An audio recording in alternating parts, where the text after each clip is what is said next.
It's a good day for the progressive left. Big Daddy, Old Daddy, Bernie Sanders finally put in his official run for 2020. Thank Jesus. Thank Jesus, thank science, thank politics, thank everything, because it's been about fucking time. He's been teasing us the whole time, like, I'm still talking about policy, I'm still talking about what we need, I'm still doing my job as a representative of the Senate, and, blah, blah, blah, blah, blah.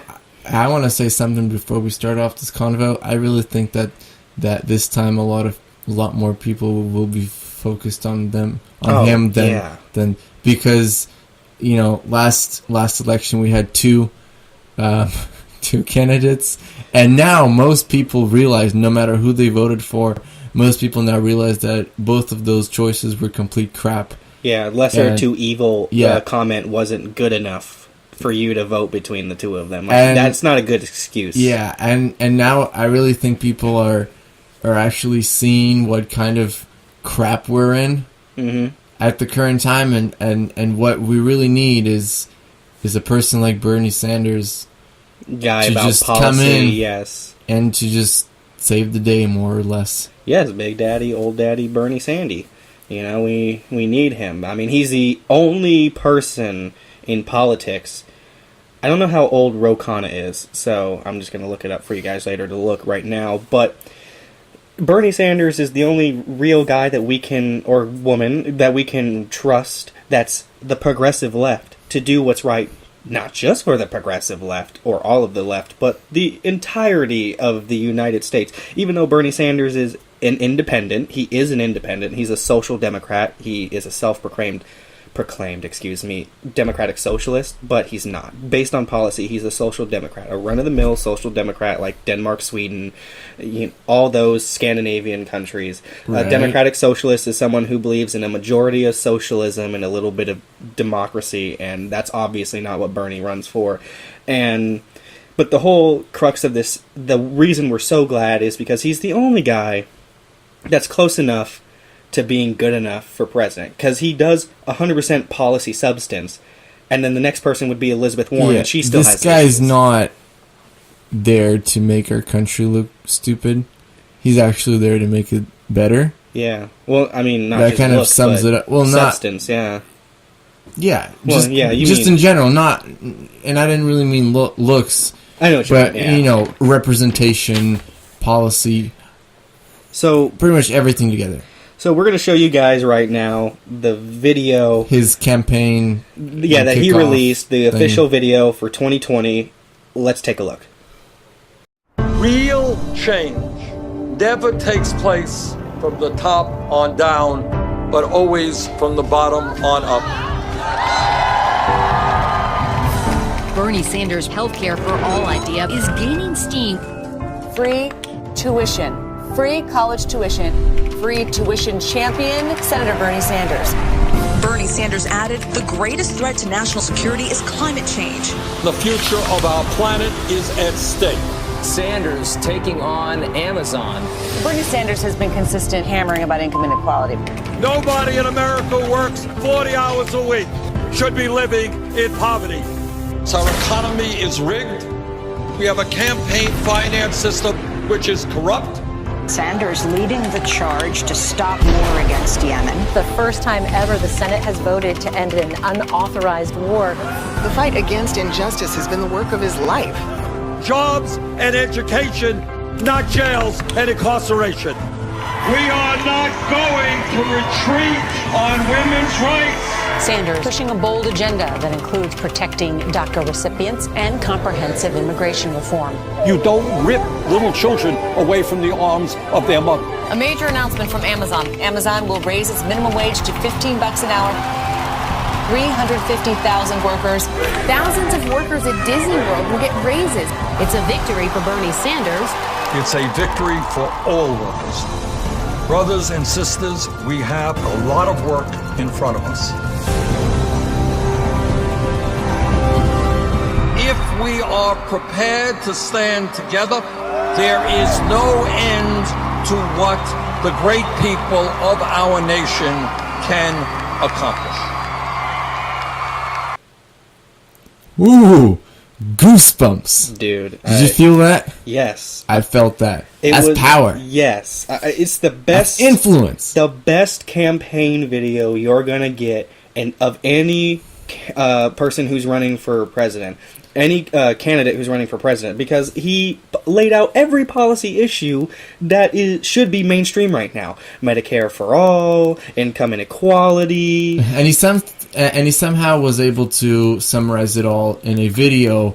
That was, 2 minutes or less? Yeah, and it wasn't a lot of talking.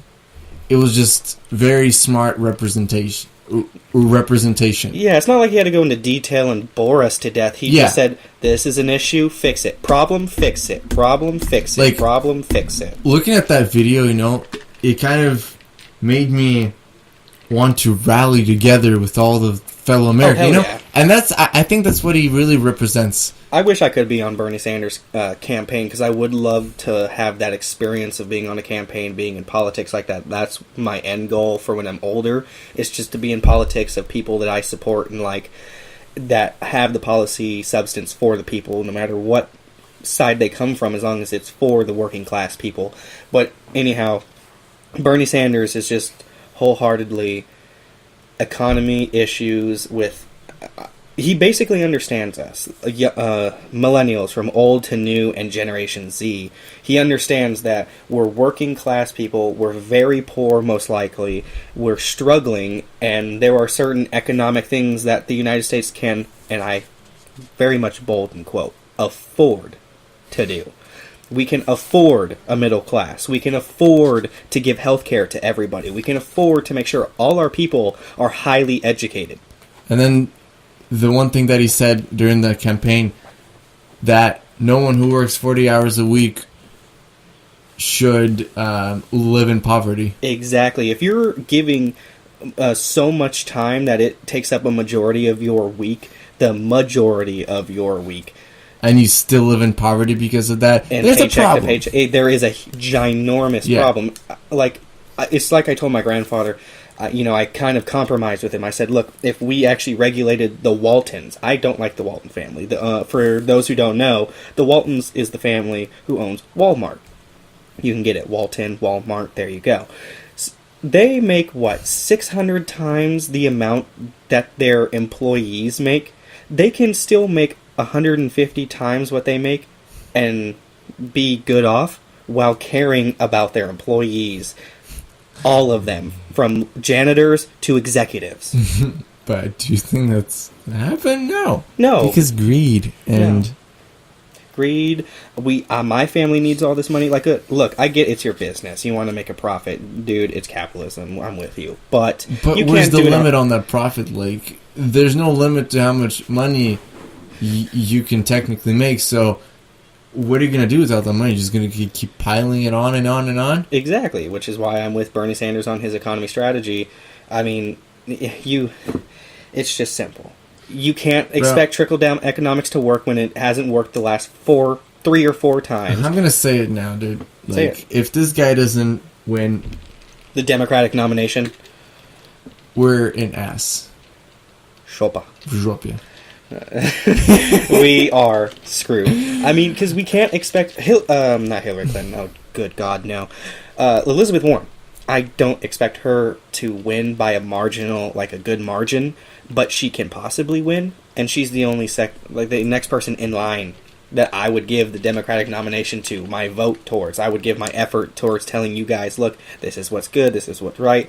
Bernie Sanders, wholeheartedly, 100%, because he is the closest, yet the farthest from politicians. So he's the closest to being what a politician should be, and yet he's farther than what we expect politicians to be nowadays with their corruptness and all this other bullshit. He is what we need. He's a real G. He's the real OG. I mean, he's been the same for 20 years in politics, basically. Under 20 years. And see, when you have that much power and you don't change, it's like when we did that episode on Ro Khanna. When I was talking about how having all that power, having all of those chances, right, to become corrupt and stuff, but having that free will, basically. A strong will to stay on the right path. that's probably, in my opinion, the strongest leadership quality. Exactly. I mean, it's not to kiss ass, but I mean, it shows righteousness. Yeah. You're able to be tempted by... I'm not trying to put it in such a religious way, but you're tempted by evil and you still stick with the good path. I mean, that's righteousness. Like, evil has come to sniff you out, and that's kind of still like just the beat story them. of any superhero movie, to be honest. Or superhero movie. Exactly. Yeah. It doesn't matter. It's the good guy prevails throughout the bad guy. Yeah, he has a problem, but he overcomes it, and he goes forward. Exactly. Happily ever after type thing. You are 100% just wholesomely right. Yes, absolutely. So, but I feel like also Bernie Sanders, when there was the general election in 2016, right? The general election between Hillary and Trump. Yes. Like, Sanders, I think, between those two was kind of the guy in the center that a lot of people rallied behind who didn't like Hillary or Trump. I'm actually going to have to disagree with you there, because so when you put it in the spectrum for people to understand, Donald Trump is not really policy oriented. The few policies he does have doesn't really make up a quality for who he is. But the bullshit that he does as president, running as a Republican instead of a Democrat, because he used to be a Democrat and now he's a Republican. So as a Republican, yes, he's far right. He is absolutely far right. Hillary Clinton's in the middle. She is the bipartisanship. I don't fuck with my base. I don't fuck with the other base. I fuck with in between, no matter how much it fucks us over. I didn't want to say he's the guy in the center in terms of the political spectrum. I'm just saying that the people who don't lean towards Clinton or Trump, the ones who didn't like any of them, right, would go towards Bernie Sanders. Would go towards Sanders. So he was like that third guy that a lot of people rallied behind because they didn't like Trump and they didn't like Clinton. But it's also because of who Bernie Sanders is as a politician. Too, of course. Because the way he does politics it's not, I'm doing like stuff like identity politics. Because the 2016 election, we were literally caught between a hard rock and a hard spot, and a rock. Yeah. Whatever the a rock and a hard spot. You know what I mean, though. And so people really were looking around and like, well, crap, we're screwed. She wins, we're screwed. He wins, we're screwed. Either way, we're screwed. Whenever we speak Russian, do we sound like we're working for the Russian government for some reason? That would be interesting. Like, oh my goodness! Well, they're if we conspiracy. follow conspiracy, then we would be Trump supporters right now, won't we? Technically. I guess so. And then they would be like, look, these Trump supporters, they love Russia. Trump, Russia, Trump supporters, Russia. Russian. What else do you want? But we're getting off topic. Point being, you guys, it's finally official. Bernie Sanders is doing 2020. If he does not get the Democratic nomination, we're fucked, because nobody can win against Donald Trump, in my personal opinion, besides possibly Elizabeth Warren. And I feel like Sanders has more of a chance of getting the nomination than Warren, though. He does. He does. It's 2016 showed a lot. We just have to see what happens now, because honestly, we don't know. Hillary Clinton hasn't put her foot in the door, but it's been like stench everywhere. She wants to step in, and we just got to watch the Democratic Party, because we have no idea what they're going to do. They obviously are establishment. They obviously don't want working class people to get what they need, and we need to stand behind Bernie Sanders and fight. All of us, even if you're a Republican, you don't like Bernie Sanders 100% or independent, you don't like him 100%. You still have to agree that he speaks some facts. And he's better than any other politician, because he's the best politician in Congress. Out of the 500-something politicians in Congress, he is the least corrupt, most favorable, best choice. See, I feel like with including Bernie Sanders, you don't need to like Republicans, you don't need to like Democrats. You just need to have certain logic and just a good understanding of what's happening in the country. Agreed. To know that this guy is speaking some facts and some truth. It doesn't even matter what your political party is at this point. It's just what we need as a country. As a country, we are having some serious economic shit that if we don't address it, it will come down to fuck us very soon, and it's just going to keep getting worse. I mean, it's happened so many times. When is it going to be too much for this country? When is it going to be too much for us as a people? And it's kind of showing that personality-wise, a lot of us are starting to see it's an issue. Like, that's why Donald Trump is president, is because he's not a regular politician. He seemed populist while being non-politician-y about it. That's why he won. The crux of why he won is just he rallied the people behind him, but in reality, he fucked us over in the end when he it wasn't even about the people. Governing Trump is different than campaign Trump, but that's what Bernie Sanders is going to do. He's going to do a people campaign just like last time, because that's all he's about, and people know now. And the establishment, I don't think they're ready for it. They think they are. They think they have the 4 years to be ready, but they're not. Sanders is giving the citizens of the United States a second chance. Exactly. And thank God he is. Exactly. And what mainstream media doesn't know is, or doesn't get, that we have new media, us, and the better people like Kyle Klinsky, Jimmy Dore, et cetera, that are going to cover him, and people are going to see it, and people want to see him and want to hear what he's saying now more than ever, because they saw the chance in 2016, and a second chance is definitely like a miracle, because everyone thought, okay, Bernie Sanders probably just, not everyone, but people who aren't politically inclined thought, okay, Bernie Sanders is going to give up. You know, we're kind of screwed. We have Trump. We just need to go with whatever we have. And seriously, thank God, thank science, Bernie Sanders stuck with it, and all of us knew he was going to stick with it, and he's doing a 2020, because I wasn't sure after 2016 if he's going to do 2020. I saw he was still politically inclined, but I didn't know if he was going to if he was going to go for it again. Yeah, I thought maybe he'd just stay a senator or whatever, but I'm glad he did. I'm glad he sees that it's a serious threat right now. It's not just, okay, we can catch it and nip it in the butt. It's vital right now, as you said. It's vital. It's not something we can catch ahead of time. It's not ahead of time, bitch. We're realizing the pain. Seriously now, because it's not like a little pain. It's a serious alligator biting your dick off pain. Yeah. So, guys, support Bernie Sanders, and if you don't support Bernie Sanders, at least hear what he has to say and see that he's the best politician out there. Give him a chance. At least give him a chance. You really have to just give him a chance. Seriously, that's all we're asking for. Exactly.